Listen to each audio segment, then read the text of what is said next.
Recorded Books and One Click Digital present The Black Presidency, Barack Obama and the Politics of Race in America, by Michael Eric Dyson, narrated by the author. Introduction. The Burden of Representation. Barack Obama's black presidency has shocked the symbol system of American politics and made the adjective in representative democracy mean something quite different than in the past. Obama provoked great hope and fear about what a black presidency might mean to our democracy.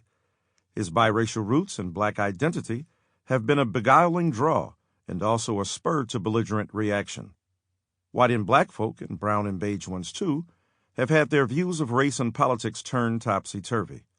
What many Americans of all colors believe is that race fundamentally defines America and is a dividing line drawn in blood through the nation's moral map. Many metaphors of race drape the nation's political framework. Barack Obama argued in his famous March 2008 race speech in Philadelphia that slavery is the nation's original sin, and former Secretary of State Condoleezza Rice claimed that racism is our country's birth defect.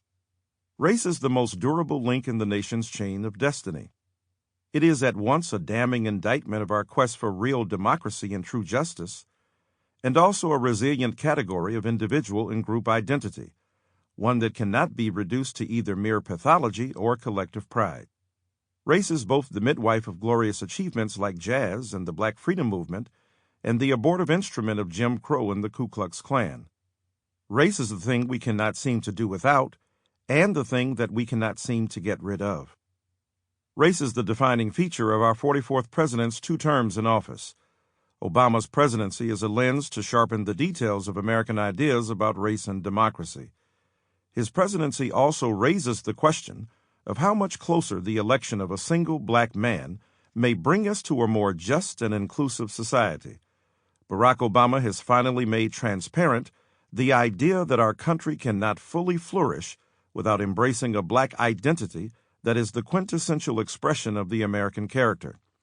What we all intuitively sense is that this presidency turns on their ear all the ways we have historically looked at presidencies and perhaps, even more broadly, at our very democracy.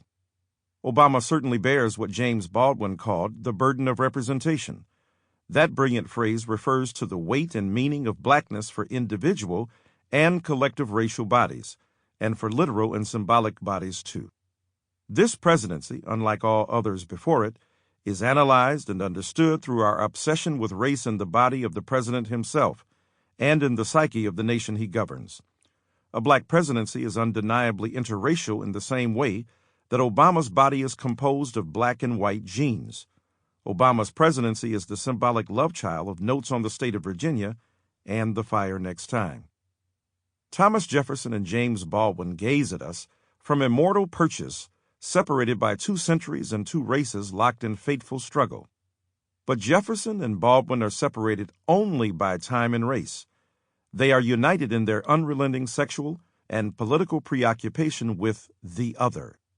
Jefferson and Baldwin can finally be joined in the full complexity of a conversation about race in American politics across time, a conversation that is constantly evoked but never fully engaged, as if it were held behind doors that are locked to everyone who would participate. And yet Obama is snared in a fascinating paradox. A man seen by many observers as the key to the locked doors of conversation about race is most reluctant to take charge and unlock the treasures of racial insight and wisdom. What we learn about Obama says a lot about what we learn about ourselves. His racial reality is our racial reality. And it is never, ever static.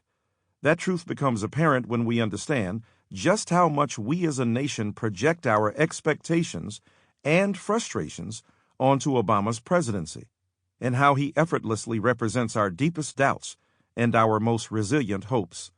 We must concentrate on what Obama says and does, on what speech he gives or what policy he enacts or fails to implement. We must also grapple with what Obama literally means, what his ideas amount to, what veins of ideology or sources of racial imagination he taps when he speaks, and where we travel as a nation by welcoming or resisting the social pathways his presence lays before us. Sample complete. Ready to continue?